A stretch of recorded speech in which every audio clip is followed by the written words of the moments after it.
नमः समसाराय स्वानुभूत्या चकासिते चित्स्वभावाय भावाय सर्वभावान्तरक्षिणे वन्दितु सर्वसिद्धि ध्रुवमचलमणियोपमं गतिं पत्ते मोक्षामि समय पाहुड मर्मो सुध केवली बड़दम।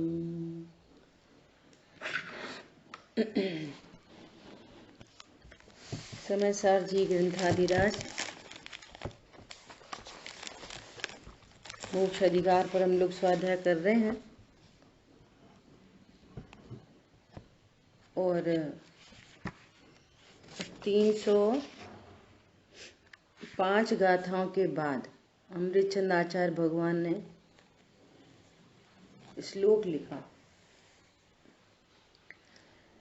इस श्लोक में बात कह रहे हैं कि अपने को अशुद्ध सेवन करता हुआ,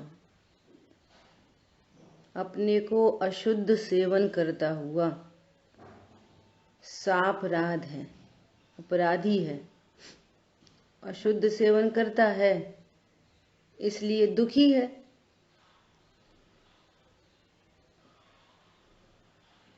और जो अपने को शुद्ध सेवन करता है वो प्रसन्न है, और जो प्रसन्न है वो निरपराध है। अब देखो समझना कि वस्तु अनेकांतमयी होती है। विश्व की प्रत्येक वस्तु अनेकांतमयी है, अनंत धर्मात्मक है। और अपन एकदम शॉर्ट में कहें तो द्रव्य पर्यायात्मक है। विश्व की प्रत्येक वस्तु द्रव्य पर्यायात्मक है। पहले भी अपन ने बहुत बार देखा है कि पर्याय बदलती है और द्रव्य सदा एक रूप रहता है। सोने के दृष्टांत से देखते हैं अपन कि सोना सोना रहता है और उसकी अवस्था बदलती है। तो वह कौन सी अवस्था की बात है? सोने में व्यंजन पर्याय की सापेक्ष बात आती है। कभी अंगूठी, कभी हार, कभी कुंडल, है ना, सोना सोना बना रहता है। ऐसी जीव में देखें तो शरीर तो जीव है नहीं, शरीर की क्रिया जीव करता नहीं, है ना। तो भी बहुत सी जीव राशि ऐसा समझते हैं कि वो सिद्ध भगवान है ना, वे शुद्ध हैं।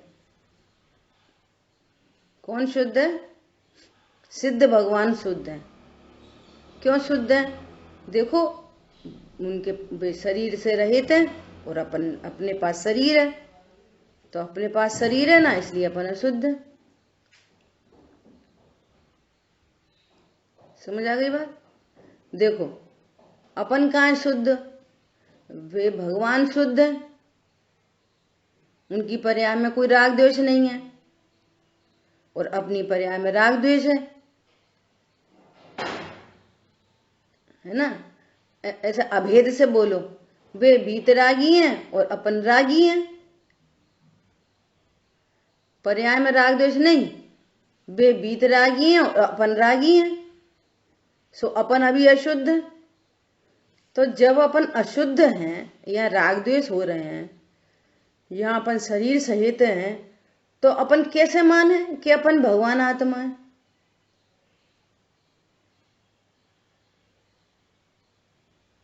अपन समझ में आ रहा है? अपन कैसे बोल रहे हैं कि अपन भगवान आत्मा है? अपन तो देखो खाते हैं, पीते हैं, लड़ते हैं, झगड़ते हैं, इतने पाप करते हैं, हिंसा, झूठ, चोरी, कुशील, परिग्रह। तो अपन तो अभी अशुद्ध है। द्रव्य अपेक्षा शुद्ध। हाँ, तो उसको द्रव्य अपेक्षा कुछ पता नहीं है। हाँ, पता नहीं है ना। तो वो क्या कह रहा है कि देखो अपन तो अभी अशुद्ध है और शुद्ध कैसे होंगे? अणुव्रत धारण करेंगे, महाव्रती होंगे, फिर अपन शुद्ध हो जाएंगे। पॉइंट पकड़ में आ रहा है? अपन कैसे शुद्ध होंगे? अणुव्रत धारण करो, महाव्रती हो, तभी तो अपन शुद्ध होंगे। अभी सही बोलो, अभी सही, अपन तो शुद्ध हैं, शुद्ध हैं, शुद्ध हैं। महाराज महाराज जी तो यही कर रहे हैं ना। अब सुनो, अब कौन क्या कर रहा है वो छोड़ो। हाँ। अभी तो ये समझो स्वरूप हाँ। कैसा है, यहाँ आचार्य ठीक है। भगवान क्या कहना चाह रहे हैं। तो अब देखो इस केस में कितनी गलती हैं। पहली गलती तो ये है कि वो अनेकांत स्वरूप को नहीं जानता, नंबर 1। नंबर 2, वो पर्याय में जो पाप परिणाम है, पाप परिणाम है, तो उसको अशुद्धि समझ रहा है, पाप परिणाम को अशुद्धि समझ रहा है, पाप परिणाम से अभेद करके पूरे जीव को अशुद्ध समझ रहा है, पाप परिणाम से अभेद करके पूरे ही जीव को अशुद्ध जान रहा है। अब शुद्ध आत्मा शुद्ध कैसे होएगी? कि जब पुण्य परिणाम होंगे ना, शुभ परिणाम, शुभ परिणाम होंगे, अणुव्रत होंगे, महाव्रत होंगे, ये शुभ परिणाम है। तो जब ये शुभ परिणाम होंगे ना, तो आत्मा शुद्ध हो जाएगी। तो ये पुण्य पाप दोनों आश्रम हैं, दोनों ही बंध के हेतु हैं, इसका ज्ञान नहीं है उसको। पहली गलती, अनेकांत स्वरूप को नहीं जानता, मूलभूत गलती तो यही है। दूसरी गलती, पाप परिणाम से अभेद करके जीव को अशुद्ध, पूरे ही जीव को अशुद्ध देख रहा है। पाप परिणाम से अभेद करके पूरे ही जीव को अशुद्ध देख रहा है। और फिर शुद्ध कैसे होएगा? कि शुभ परिणामों से शुद्ध हो जाएगा जीव। तो शुभ परिणामों में लगा। समझ में आ रही है बात? तो अब एक गलती क्या? एक गलती, सबसे पहली गलती अनेकांत स्वरूप को नहीं जानता। नंबर दूसरी गलती, पाप से उसको अभेद करके देख रहा है, अभेद ही है वस्तु। पाप से आत्मा मैली होती है, गंदी होती है, पाप आत्मा ही पापी हो जाती है। और पुण्य परिणाम करेंगे तो आत्मा शुद्ध हो जाएगी।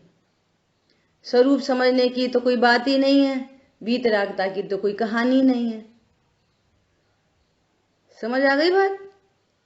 न तो आत्म स्वरूप की कुछ खबर है, और पुण्य पाप दोनों एक ही हैं, दोनों से आत्मा मलिन होती है, ये नहीं पता। और वीतराग परिणति प्रकट हो पर्याय में तो शुद्धता होती है। और वीतराग परिणति वर्तमान में शुद्ध स्वरूप है, ऐसा जानने से वीतराग परिणति होती है। ये पुण्य पाप को देखने से वीतरागता नहीं होती। क्या कहा? वीतरागता कैसे प्रकट होती है? अभी शुद्ध स्वरूप हूं तो वीतरागता प्रकट होती है। पुण्य पाप को देख के तो वीतरागता प्रकट नहीं होती है। समझ आ गई बात? ये कंसेप्ट है पूरा। ठीक है, जैसे कल अपन ने एंड में चर्चा की थी, क्या? एक तो है क्रोध, और एक है दुनिया जिसको क्षमा कहती है कि भैया हमने क्षमा कर दिया। आपने बताया और रिपीट कर दे। हाँ करो। अच्छी बात बताई। हाँ। है? तो जो वीतरागता है वो तो शुद्ध स्वरूप के आश्रय से ही होगी, है? और उसको उसका आश्रय लेंगे तो ही वीतरागता प्रकट होगी, नंबर 1। और जो अज्ञानी मिथ्या दृष्टि है वो इस स्वरूप को नहीं जानता, है ना। और दूसरी बात ये कि शुभ भाव को शुभ भाव से और अशुभ भाव से दोनों बंध के कारण हैं, लेकिन वो समझ रहा है कि अशुभ भाव से तो हमको हानि हो रही है, राग हो रहा है, इसलिए आत्मा मलिन है। और मन पूरी आत्मा को ही मलिन समझ रहा है। और जो शुभ भाव करेंगे तो उससे धीरे धीरे करके शुद्ध हो जाएगी। बस ऐसा है, व्रत करेंगे संयम करेंगे तो उससे शुद्ध हो जाएगी। जबकि वीतरागता स्वभाव के आश्रय से होती है, स्वभाव के आश्रय से होगी, उसका नाम शुद्धता है। पाप परिणाम इटसेल्फ अशुद्धता है। पाप परिणाम अशुद्धता है, पुण्य परिणाम भी अशुद्धता है। क्या कहा? पाप परिणाम तो अशुद्धता है ही, पुण्य परिणाम भी अशुद्धता है। वो खून से खून का दाग धोना चाह रहा है। एक आश्रव से दूसरे आश्रव को मिटाना चाहता है, ऐसा। ठीक है, तो कल अपनी लास्ट में चर्चा आई, एक तो क्रोध है पाप परिणाम, है ना। अपने अभी रोज चलती है वो, हर पर्व के बाद क्षमा वाणी क्षमा वाणी। तो भैया जिससे अपना हुआ हो उसको क्षमा करना क्षमा करना क्षमा करना क्षमा करना। तो सबने सबको क्षमा क्षमा क्षमा क्षमा वाणी कर दी। तो एक ये पुण्य भाव वाली क्षमा, ठीक है, क्षमा। तो इससे भी पाप, इससे पाप का बंध और इससे पुण्य का बंध, दोनों ही तो मलिन परिणाम है। असली क्षमा क्या है? असली क्षमा वीतराग परिणति। वो क्या क्षमा है? ये है पारलौकिक क्षमा, अलौकिक क्षमा। ये क्या है? जहां अनिष्ट भासे ही नहीं, कोई अनिष्ट भासता ही नहीं है। मेरे ज्ञान दर्पण में, मेरे ज्ञान दर्पण में कुछ भी झलके, मेरा क्या अनिष्ट होता है? बोलो। तो अपने शुद्ध स्वरूप को जानकर, और जहां कोई अनिष्ट भाषित ही नहीं होता, तो जहां न क्रोध का प्रसंग है और न क्षमा का प्रसंग है, वो निस्तरंग प्रणति, ये है उत्तम क्षमा। सम्यक दर्शन सम्यक ज्ञान पूर्वक होने वाली क्षमा, ये है उत्तम क्षमा, ये है क्षमा धर्म। समझ आ गई बात? ऐसा अपन एक में और घटित कर लो। अपन झूठ बोलने का परिणाम पाप परिणाम। तो ये कह रहा है कि झूठ बोलने से तो आत्मा मलिन होती है। अपन कितने झूठ बोलते सबके सब। झूठ बोलने से आत्मा मलिन होती है। भैया कुछ भी हो सच बोलो, तो सच बोलेंगे तो आत्मा शुद्ध हो जाएगी। तो सत्य अणुव्रत धारण करो, सत्य महाव्रत धारण करो।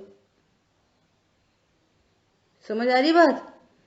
और स्वरूप कैसा है कि झूठ बोलना पाप भाव और सच बोलना पुण्य भाव।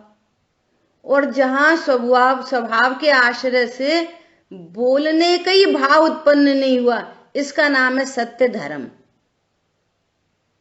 ये धर्म है, ये धर्म। और वो है सत्य, सत्य बोलने का भाव है, वो है पुण्य भाव। सत्य बोलने का भाव, प्रवृत्ति, एक्टिविटी। और जहां सत्य स्वरूप के आश्रय से आनंद प्रकट हुआ है, राधे राधे, प्रसन्नता, सत्य स्वरूप की प्रसन्नता, वो है सत्य धर्म। बोलो, जमीन आसमान का अंतर है। ये दोनों बंध के हेतु हैं और ये है निर्जरा का हेतु। ये है धर्म, सत्य धर्म।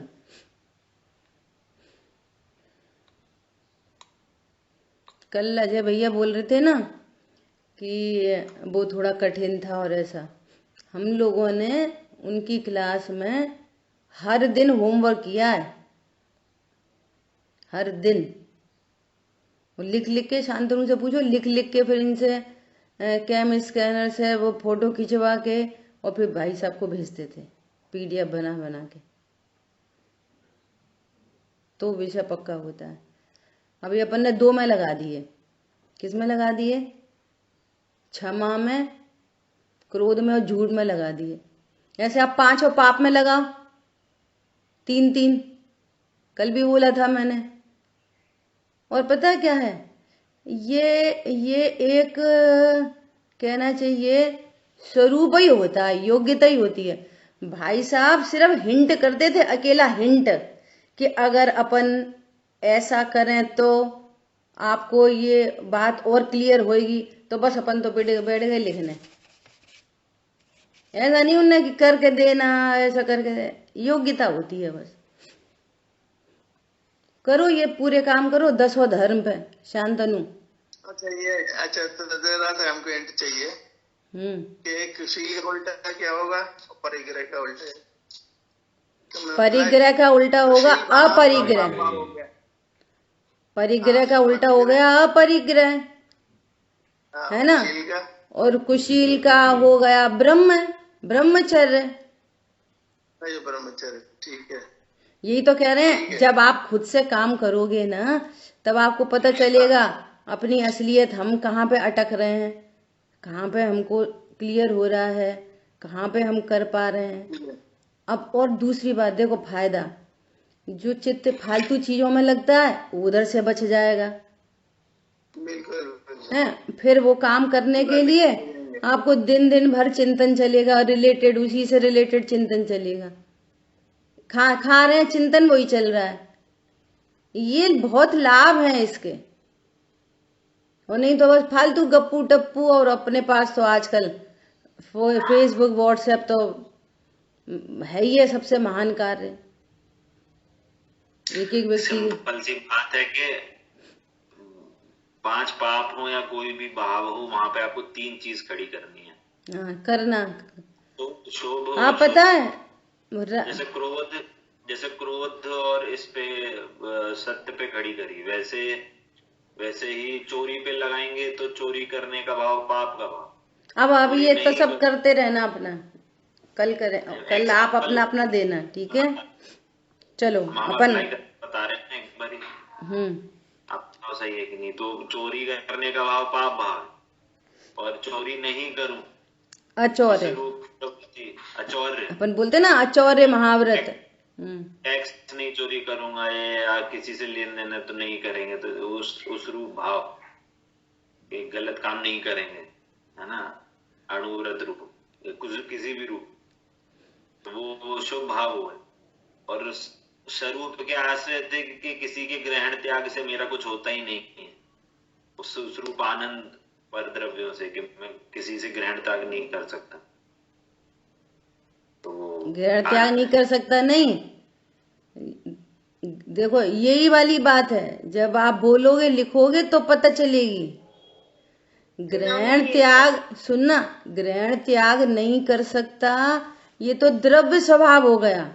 इस द्रव्य स्वभाव के आश्रय से वीतराग परिणति की बात चल रही है। वहां पर न चोरी का भाव हुआ, न चोरी का परिणाम उत्पन्न हुआ, न अचौरी का परिणाम उत्पन्न हुआ, एक सहज वीतराग परिणति। उसका नाम है अचौर्य अणुव्रत, अचौर्य महाव्रत, वीतराग रूप। उत्तम, क्षमा, मार्जव, सत्य, शौच, संयम, सब में घटित करो, सब में घटित करो। देखो अपन इतने वर्षों से 10 धर्म मना रहे, धर्म ही नहीं पता क्या है, उसका कंसेप्ट क्या है, वो क्या कौन सा परिणाम है, इन परिणामों में क्या होता है पता ही नहीं है। जबरदस्ती हम धर्म मना रहे, हमको सम्यक दर्शन हो जाएगा। समझ में आया, अब समझ में आया उत्तम का मतलब। हाँ चलो आगे बढ़ते हैं अपन, ली बेटा आगे बढ़ते हैं, ठीक है। एक बात ये हो गई जो अभी तक चर्चा चली, अनेकांश स्वरूप को नहीं समझता, द्रव्य स्वभाव से वर्तमान में शुद्ध हूं ये पता नहीं है, पाप परिणाम उत्पन्न हो रहे हैं उससे पूरी आत्मा को पापी जान रहा है, और पुण्य परिणाम होंगे तो ये आत्मा शुद्ध हो जाएगी। इतनी बातें हो गई, ठीक है। अब एक दूसरा एंगल दे रहे, एक से बिल्कुल अलग एंगल। बहुत लोग ऐसा कहते हैं, ऐसा जानते हैं, क्या जानते हैं कि देखो आप कहते हो कि द्रव्य से मैं शुद्ध हूं, क्या बोला, आप कहते हो मैं द्रव्य से शुद्ध हूं और पर्याय में अशुद्धता है, हिंसा झूठ चोरी कुशील परिग्रह के परिणाम है। तो ऐसा कैसे हो सकता है? द्रव्य शुद्ध है और पर्याय में अशुद्धता है, ऐसा कैसे हो सकता है? अरे जिस टंकी में जो भरा होएगा वही तो निकलेगा। उदाहरण देखो, तो उदाहरण, टंकी में गंदा पानी भरा है तब तो गंदा पानी निकलेगा, और शुद्ध पानी भरा है तो शुद्ध पानी निकलेगा। क्या बोला शांतनु, क्या बोला? टंकी में जैसा पानी होगा वैसे होगा, तैसे तर्क दिया है किसी ने। हाँ, तर्क दिया है ये कि आत्मा अभी शुद्ध बुद्ध नहीं है, आत्मा शुद्ध बुद्ध नहीं है, आत्मा अशुद्ध है, इसलिए तो क्रोध मान माया लोभ हो रहे हैं। अब वो क्षमा आदि होंगे ना, जब अणुव्रत पालेंगे, महाव्रत पालेंगे, संयमी होंगे, तब आत्मा शुद्ध होएगी। पॉइंट पकड़ में आ रहा है? अभी कहाँ है आत्मा शुद्ध? ये तर्क यहां पे दिया है। ओके, अभी शरीर सहित है, भगवान आत्मा है, खाना खा रहे हैं, भगवान आत्मा है। बातें देखो जरा इन लोगों की, समझ आ रही बात? दूसरी बात, बस ज्ञान की बातें करते रहते हैं कि मुनि उनी तो बनते नहीं है। तुम लोग अशुद्ध ही हो एकदम पक्के वाले, मुनि तो बनते नहीं हो कोई। मुनि बनोगे तो आत्मा शुद्ध होएगी। थोड़ा प्रतिक्रमण करो, थोड़ा प्रतिक्रमण, तो आत्मा शुद्ध होएगी। बोलो, यहां स्वरूप कैसा है? अद्भुत निराला। ठीक है, अब पढ़ते हैं दोबारा से। शुद्ध आत्मा की उपासना का प्रयास करने का क्या काम है, जब है ही नहीं शुद्ध? तो आत्मा की उपासना का प्रयास करने का क्या काम है, जब है ही नहीं? आत्मा जब शुद्ध ही नहीं है तो शुद्ध आत्मा की उपासना का क्या काम है? नंबर 1, क्योंकि प्रतिक्रमण आदि से ही आत्मा निरपराध होता है। प्रतिक्रमण करो, कोई गलती हो जाए तो प्रतिक्रमण करो। क्या करो? कोई गलती हो गई तो प्रतिक्रमण करो। अब बोलो, कितनी अंतरंग में कितनी टेक्नोलॉजी है। यहां कह रहे हैं कि तुम अपने को कर्ता जान रहे हो, यही तो अतिक्रमण है। और अकर्ता जानो तो प्रतिक्रमण होए, तो वीतरागता प्रकट हो। तो ये पाप का कर्ता भी देख रहा है और फिर कह रहा है कि प्रतिक्रमण कर लो, नमक छोड़ दो, नींबू छोड़ दो, घी छोड़ दो, दूध छोड़ दो, तो वो पाप जो था ना वो धुल जाएगा। पता है, ऐसे जैनी में और अन्य हिंदुओं में कोई अंतर नहीं है। कल भी बोला था, क्या बोला था कि वे कहते हैं कि गंगा में स्नान कर लो सो सारे पाप धुल जाएंगे, और तुम कह रहे हो कि प्रतिक्रमण कर लो, मतलब कुछ खाना छोड़ दो, कुछ नमक छोड़ दो, कुछ दूध छोड़ दो, कुछ मंदिर में पैसे डाल दो, किसी को खाना खिला दो, शुद्ध हो जाएंगे। एक ही जैसी गलती है। क्या बोला? अब सुनो जरा कैसे खतरनाक शब्द आएंगे अभी हाल। क्योंकि सापराध के जो अतिक्रमण आदि हैं, सापराध के जो अतिक्रमण हैं, है ना, हिंसा झूठ चोरी कुशील परिग्रह के परिणाम, या कोई अन्य की हिंसा हो गई, कुछ हो गया, तो जो अतिक्रमण आदि हैं वे अपराध को दूर करने वाले न होने से वे तो विषकुंभ हैं। शब्द क्या आ रहा है? जो सापराध है उसको जो अतिक्रमण हो रहा है वो क्या है? विषकुंभ। झहर है, झहर का घड़ा, झहर का घड़ा। ठीक है, अब सरल भाषा में बोलो तो पाप परिणाम है जहर का घड़ा। ठीक है, इसलिए जो प्रतिक्रमण आदि हैं वे अपराध को दूर करने वाले होने से अमृत कुंभ है। जो प्रतिक्रमण है ना, कौन से? शुभाव रूप, शुभाव रूप जो प्रतिक्रमण है वो क्या है? अमृत कुंभ। और उससे आत्मा शुद्ध हो जाएगी।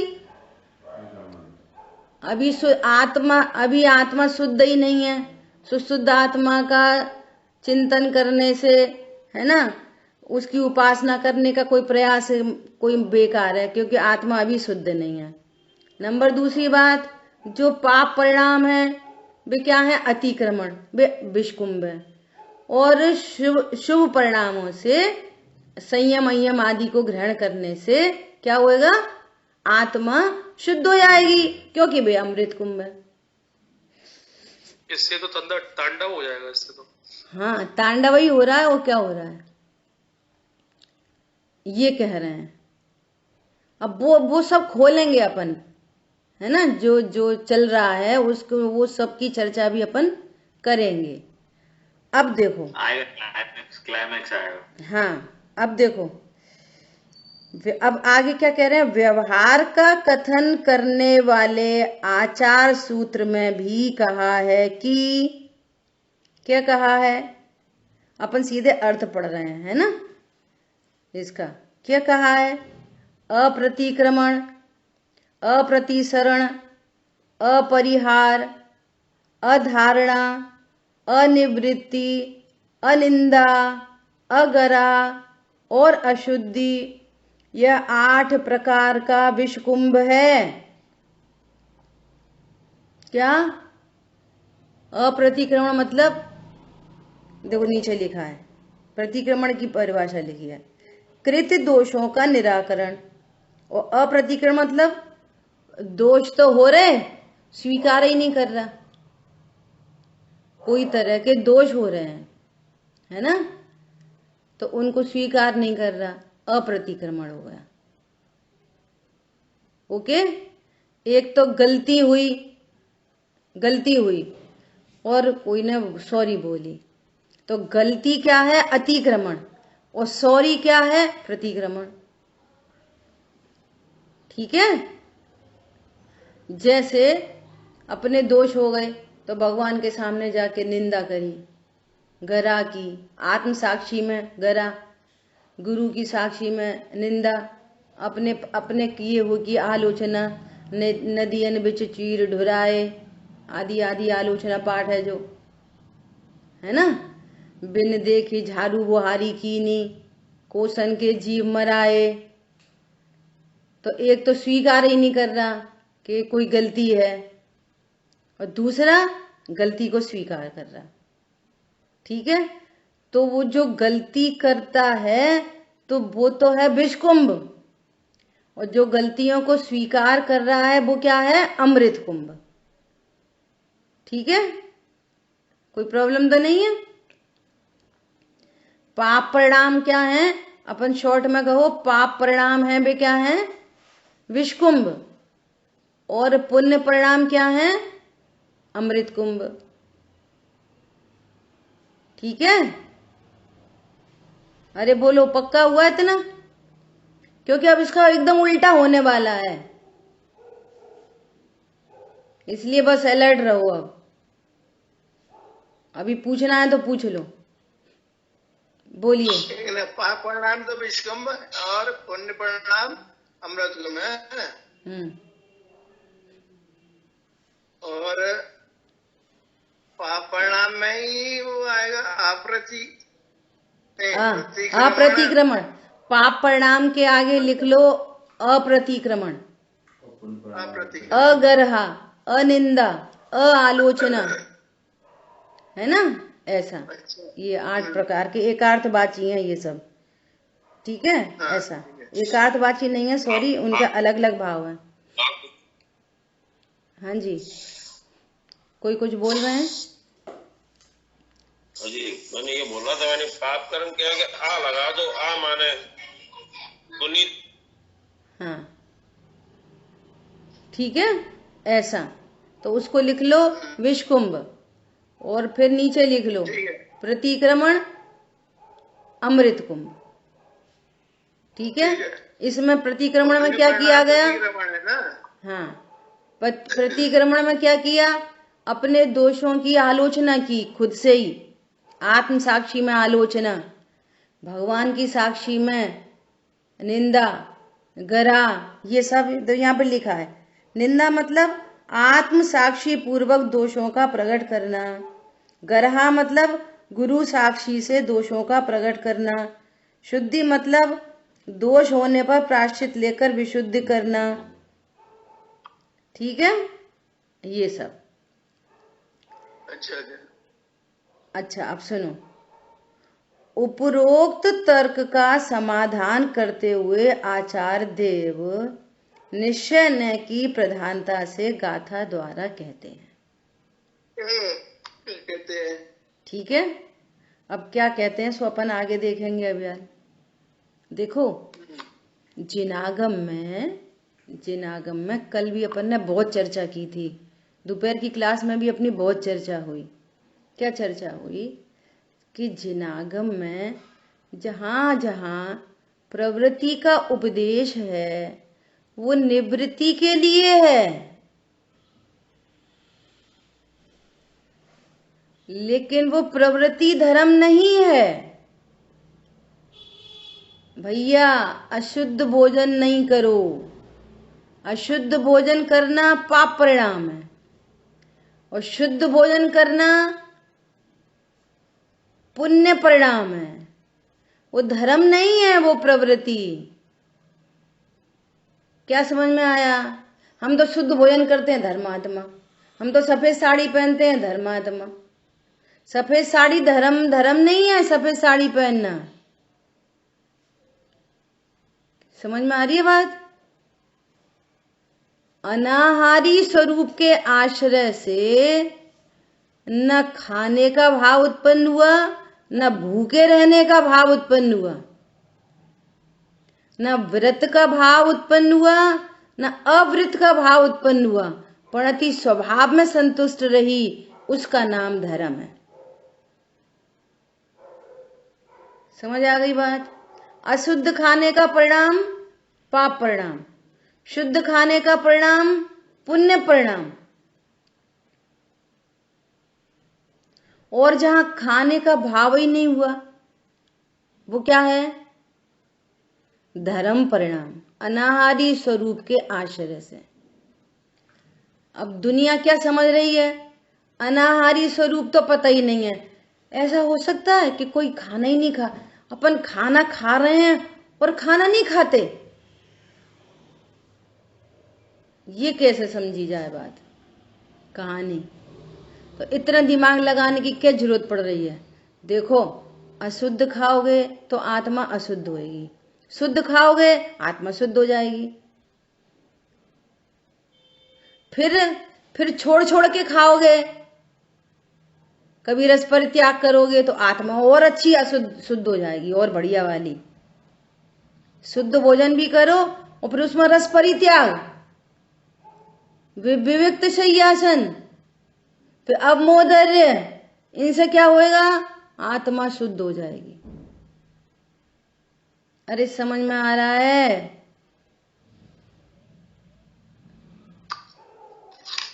ठीक है, आ रहा है, बस बहुत अच्छा। अब सुनो, अब आचार्य देव क्या कहते हैं?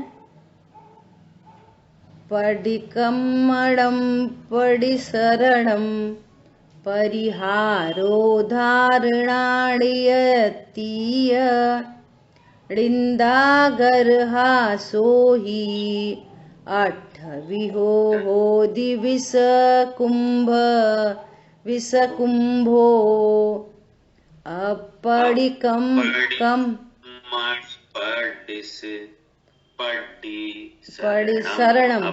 परिशरणम एक साथ बोलना है।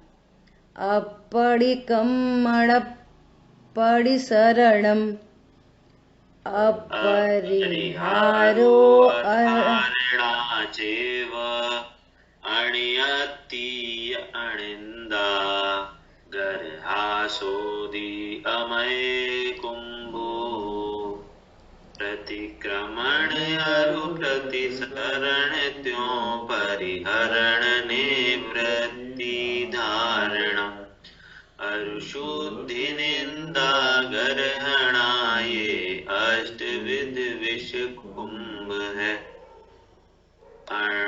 अण प्रतिक्रमण अण प्रतिसरण अण परिहरण अण धारणा अनिवृत्ति अनगर्ह अनिंद अशुद्धि अमृत कुंभ है। उल्टा हो गया। सुनो आचार्य भगवान क्या कहना है, वहीं पर टिके रहना। जो जो लिख रखा है, जो अप्रतिक्रमण को क्या कहा पहले, विषकुंभ। अप्रतिक्रमण इक्वल टू पाप परिणाम इक्वल टू विषकुंभ। लिख लो, ये है ना। नीचे लिखो प्रतिक्रमण इक्वल टू पुण्य भाव इक्वल टू अमृत कुंभ। ये पहले की बात हो चुकी है ना, पुण्य पाप की बात हो चुकी। अब यहां पर महान आचार्य कुंद देव 100 इंद्रों की उपस्थिति में साक्षात सर्वज्ञ भगवान को सुनते हुए फरमाइश है। क्या बोला? साक्षात सिमंदर भगवान की वाणी सुनकर 100 इंद्रों की उपस्थिति में उन कुंद आचार्य भगवान ने पूरी दिव्य ध्वनि सुनी। अब वे फरमाते हैं, क्या फरमाते हैं सुनो। जो तुमने ऊपर प्रतिक्रमण अमृत कुंभ लिखा पुण्य भाव, वो विष कुंभ है। वो तो विष कुंभ है ही, वो पाप परिणाम तो विष कुंभ है ही प्रभु, ये भी विष कुंभ है। अच्छा अच्छा अच्छा। प्रतिक्रमण क्या है? ऊपर लिखा वाला प्रतिक्रमण क्या है? विषकुंभ है। इससे आत्मा शुद्ध बुद्ध नहीं होती, इससे भी बंद होता है, इससे भी। और घाती कर्मों में तो एकमात्र पाप का ही बंध है। पुण्य बंध तो घाती कर्मों में पुण्य बंध होता ही नहीं है। पाप परिणाम से ज्ञानावरण आदि बंधते हैं और पुण्य परिणाम से भी ज्ञानावरण आदि बंधते ही हैं। पुण्य परिणाम से ज्ञानावरण आदि छूटते नहीं हैं। घाती कर्म जो आत्मा के घातक हैं, वे तो दोनों परिणाम से बंध ही रहे हैं। और अघाती कर्मों से आत्मा में कुछ होता नहीं है। वे संयोगों में पुण्य पाप का फर्क पड़ता है, उससे हमें कोई फर्क नहीं पड़ता। क्या कह रहे हैं आचार्य भगवान? जिसको तुम प्रतिक्रमण कह रहे हो कि भैया पुण्य भाव से नमक छोड़ दो, प्रतिक्रमण हो जाएगा। अरे मूलभूत गलती चल रही है, मूलभूत गलती। अकर्ता तत्व को कर्ता देख रहे हो। अनंत पाप है, अनंत मिथ्यात्व का महापाप। ज्ञाता तत्व को करने धरने वाला जान रहे हो। अनंत पाप चल रहा है परिणति में। मिथ्या दर्शन मिथ्या ज्ञान, मिथ्या दर्शन मिथ्या ज्ञान में मिथ्या चारित्र होता है, प्रतिक्रमण नहीं होता। समझ आ गई बात? वो प्रतिक्रमण क्या है? विषकुंभ है। ठीक है। अब अमृत कुंभ कौन है? अमृत कुंभ। अब अमृत कुंभ की चर्चा करेंगे। क्या चर्चा करेंगे? अपन ने पहले भी बहुत बार एग्जाम्पल दिया है, वो एग्जाम्पल एकदम अच्छा है सरलता से समझने के लिए। पहले तो अतिक्रमण समझो। अतिक्रमण क्या चीज है? कि लोक में भी अगर आपका प्लॉट एरिया 30 बाई 60 का है प्लॉट एरिया, और आपने 5 फीट जगह और घेर ली, किसी और की, नगर पालिका की, किसी की, तो क्या हुआ? ये अतिक्रमण हो गया। अतिक्रमण हो गया, ठीक है। अब अतिक्रमण किया तो फिर कौन आएगी? पुलिस आएगी। आप जगह ज्यादा घेरोगे तो क्या होएगा? पुलिस आएगी कि नहीं आएगी? भाई साहब इधर देखो वो अपन वहां पे पढ़ते हैं ना तो अपनी बात निकल जाती है। वो उधर पढ़ेंगे ना अपन एक एक लाइन अभियान। बोलो, अतिक्रमण होगा तो पुलिस आएगी ना। अब पुलिस आई खटखटाने, तो पुलिस बोली, अब सुनना जरा ध्यान से, पुलिस बोली क्यों भैया तुमने जगह घेर ली? तो एक व्यक्ति क्या बोलेगा? अनिंदा अगरा, क्या बोलेगा? जा जा चूनी घेरी। गलती को स्वीकार नहीं करना। जा जा नहीं घेरी, देखें क्या कर लेगा। तो उस पर तो और डंडे पड़ेंगे। तो ये तो हो गया पाप परिणाम, ठीक है, अतिक्रमण। और एक क्या बोल रहा है? हाँ भाई साहब जगह तो घेर ली है, अरे ऐसा करो ले दे के काम चला लो। उसने सॉरी कर ली, बात मान ली, उसकी बात तो मान ली, सॉरी भी बोल दी, कुछ ले दे के काम चला लो, लेन देन कर लिया। तो अब क्या हो गया? अब सही हो गया ना मामला एकदम। जगह तो घेरी है, अभी भी 5 फुट भारी है अभी भी। तो बोलो, ऐसा सॉरी बोलने से और कुछ लेन देन कर लेने से, ऐसा सॉरी बोल देने से और थोड़ी मंदिर में लेन देन कर लेने से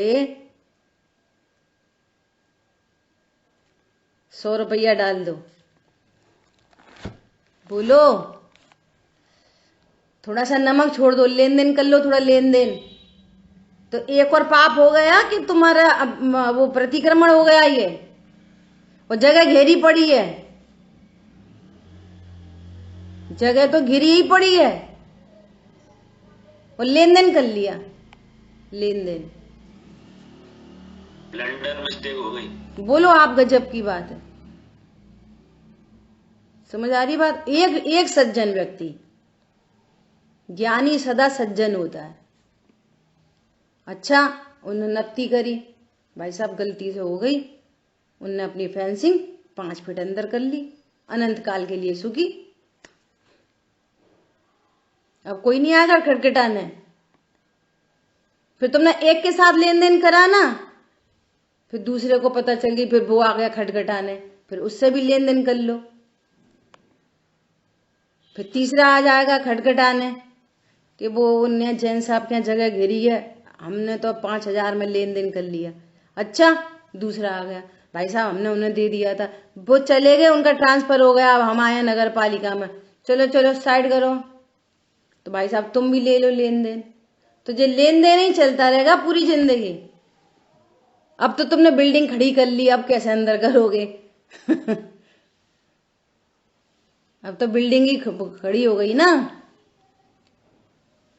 तो यही चलता रहेगा जिंदगी भर। देखो, ये है ना लौकिक दृष्टांत से अपन परमार्थ समझ रहे हैं। बोलो, ऐसे ही जिस जीव ने अपने द्रव्य गुण पर्याय के बाहर की चीजों को अपना जान के रखा, शरीर की क्रिया को अपना जानता है, परिणामों को अपना जानता है, तो ये है अतिक्रमण। अब देह की क्रिया से ही तो चींटी मर गई, और देह की क्रिया से ही चींटी बच गई। तो एक को तुमने समझ लिया कि अतिक्रमण, और एक को समझ लिया प्रतिक्रमण। और देह की क्रिया मैं करता हूं, मैं खाता हूं, ये तो अतिक्रमण चल ही रहा है। अशुद्ध खाया, ओ अरे हम उनके यहाँ गए, हमें तो पता ही नहीं चली, उनकी सब्जी में अदरक डली थी। अब क्या हो गया? अतिक्रमण। तो अब क्या करें? प्रतिक्रमण। कि किसकी सब्जी में डली थी? कि मटर की सब्जी में। तो भैया हमने 1 महीना के लिए मटर की सब्जी छोड़ दी। कि मटर की सब्जी खाई थी ना, उसमें अदरक डली थी, तो वो अतिक्रमण हो गया।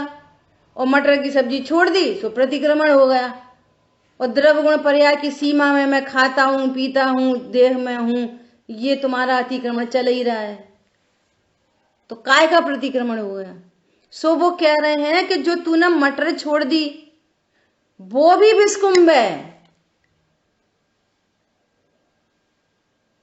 क्या बोला? अदरक के साथ वाली मटर तो विस्कुंभ है ही, लेकिन मैंने मटर छोड़ दी ये भी विस्कुंभ है, क्योंकि तूने अनाहारी स्वरूप तो जाना ही नहीं। अनाहारी स्वरूप का आश्रय करने पर वो होता है असली प्रतिक्रमण। क्या बोला? समझ आ गई बात? सो उधर ही उधर चल रहा है लेन देन, बस जिसको आप लोगों ने बोला ब्लंडर मिस्टेक, वही चल रहा है बस। अब पढ़ते हैं अपन आचार्य देव से। देखो, अन्वयार्थ। प्रतिक्रमण, प्रतिसरण, परिहार। अतिक्रमण अप्रतिक्रमण एक ही बात हुई ना? क्या चीज? अतिक्रमण और अप्रतिक्रमण, हाँ हाँ, एक ही बात है। अतिक्रमण तो इसलिए बोला है कि तुम्हें अतिक्रमण से परिचय है कि भैया अतिक्रमण कर लिया, ऐसा। पहले दीवारें टूट गई थी, नहीं टूट गई थी? अभी नोएडा में कितनी बड़ी बिल्डिंग उड़ा दी, बोलो, कितनी बड़ी, कल्पना नहीं कर सकता था कोई। ऐसे भी कोई इतनी बड़ी बिल्डिंग टूटती होगी क्या? और उसमें जिस उससे क्या बोलते हैं उसको, विस्फोट से पदार्थ से तोड़ी, वो खुद ही कितने, पता नहीं कितने लाख कितने करोड़ का लगाया उसमें असला, उससे तोड़ी। तो तुम्हारा उनने भी खिलाया पिलाया होगा, प्रतिक्रमण करा होगा, वो क्या काम आया? हो गई धड़ाम धुड़म, ऐसे परखच्चे उड़ते हैं ऐसे ही। वो अतिक्रमण, वो प्रतिक्रमण करके करके, लेन देन करके करके निगोद चला जाता है। इसका नाम है विस्फोट हो गया, गई बिल्डिंग पानी में। ऐसे ये जीव राजा कहाँ चला गया बेचारा? अणुव्रत महाव्रतों का पालन होते हुए भी निगोद में चला गया, और ये समझ रहा कि मैं प्रतिक्रमण कर रहा हूं। हमने तो भैया वो उनके यहाँ गए, उनने धोखे से हमको मटर खिला दी, हमें बाद में पता चली हम 2 ही कोर खा पाए थे, भैया हमने मटर छोड़ दी। वाह वाह वाह वाह, क्या है ये? जैन धर्म है ये। गुरुदेव श्री कहते हैं पोपा बाई नु राज नती, कि कुछ खा लो कुछ धल लो, धर्मात्मा। धर्मी को जाना ही नहीं। हाँ, इतनी सी बात पे धर्मात्मा। कल कल्पना दीदी बोल रही, सुनो ध्यान से, बहुत गंभीर बात है। 8वें गुण स्थान में जो निर्विकल्प अनुभूति का गुण स्थान है, उस गुण स्थान में भी करणान योग से सर्वज्ञ देव सूक्ष्म दृष्टि से बता रहे हैं कि 8वें गुण स्थान में भी उनको पाप प्रकृतियां बन रही हैं। निर्विकल अनुभूति के गुण स्थान में मुनिराज, जिनको अपन मुनिराज को कह रहे हैं महाव्रती, अब उनमें कोई पाप परिणाम नहीं रहा, ऐसा कहते हैं। और 8वें गुण स्थान में भी पाप परिणाम बन रहा है। तो दीदी कह रही हैं कि उनको पाप परिणाम, कुछ प्रकृतियां हैं, अपघात प्रकृति, उपघात, परघात प्रकृति, ये पाप प्रकृतियां होती हैं। वो प्रकृति, वो पूरी 148 प्रकृतियों की पूरी एक एक की चर्चा चल रही है। तो ये प्रकृति कहाँ तक बनती है? ये है तो पाप प्रकृति, तो ये कहाँ तक बनती है कि ये वाली प्रकृति बन रही है 8वें गुण स्थान तक। तो 8वें गुण स्थान में बिना पाप परिणाम के पाप प्रकृति कैसे बंधेगी?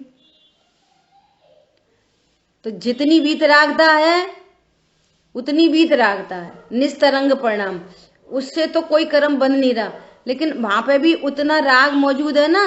अभी तो पूरे 10वें गुण स्थान के के बाद संपूर्ण वीतरागी होंगे।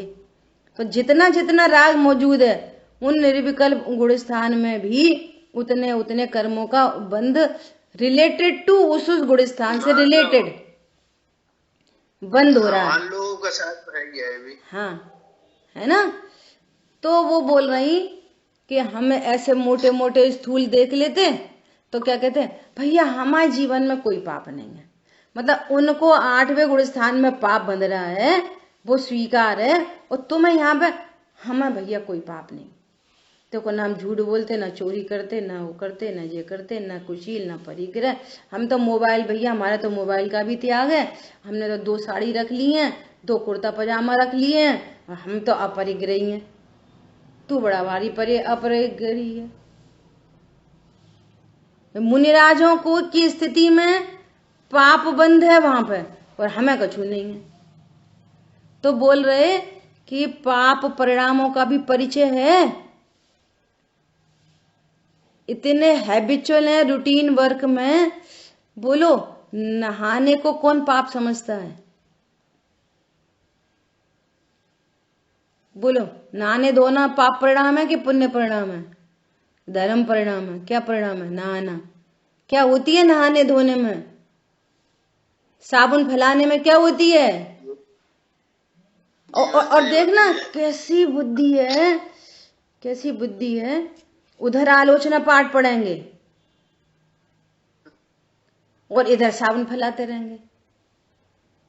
तो क्या मतलब निकला फिर आलोचना पाठ का?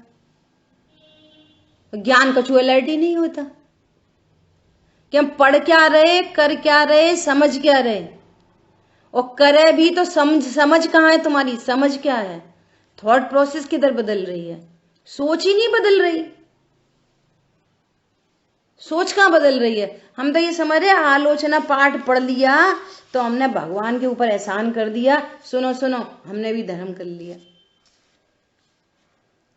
हम रात को रोज प्रतिक्रमण करके सोते हैं, सो हमने भगवान के ऊपर एहसान कर दिया। देखो हमने प्रतिक्रमण करा था, देखो हमें भी कोई ना पहले से शकल सिखाई थी। जब सो तो ऐसा सब मिथ्या करके सो। मिथ्या है क्या पता ही नहीं है। हम सोने से पहले हमने जिसको अपना जाना था सो मिथ्या हो। जान तो रहे ही, पता ही नहीं है कि पर को अपना कैसे नहीं जाना। और मैं स्त्री हूं यही जान के तो कर रहे हैं प्रतिक्रमण, आलोचना। मेरे से दिन भर में जो गलत कृत्य किए हों सो प्रभु मिथ्या हों। मेरे से जो हिंसा झूठ चोरी कुशील हुई हो सो मिथ्या हो। तो क्या मिथ्या हो? तू अपने को समझ क्या रहा? स्त्री पुत्र वाले घर दुकान मकान वाले बैठ के और हमसे मिथ्या हो। कैसे मिथ्या होंगे वो? अशरीरी आत्मा को जाने बिना वे मिथ्या कैसे होंगे? मैं ज्ञान स्वरूप हूं, मात्र मैं जीव हूं, ऐसा जानोगे तब मिथ्या होंगे कि बोलने से मिथ्या हो जाएंगे? प्रोसेस चाहिए ना पूरी की पूरी। भाई जी बोलते ना कि वो तो उत्तर माला है, उत्तर माला में लिखा है पर द्रव्यों का दोष न देखो। तो कैसे नहीं देखे? दोष देख रहे और पढ़ रहे पर द्रव्यों का दोष न देखो। इनके मारे बहुत दिमाग खराब है। दोष देख ही रहे हैं और पढ़ रहे हैं दोष मत देखो।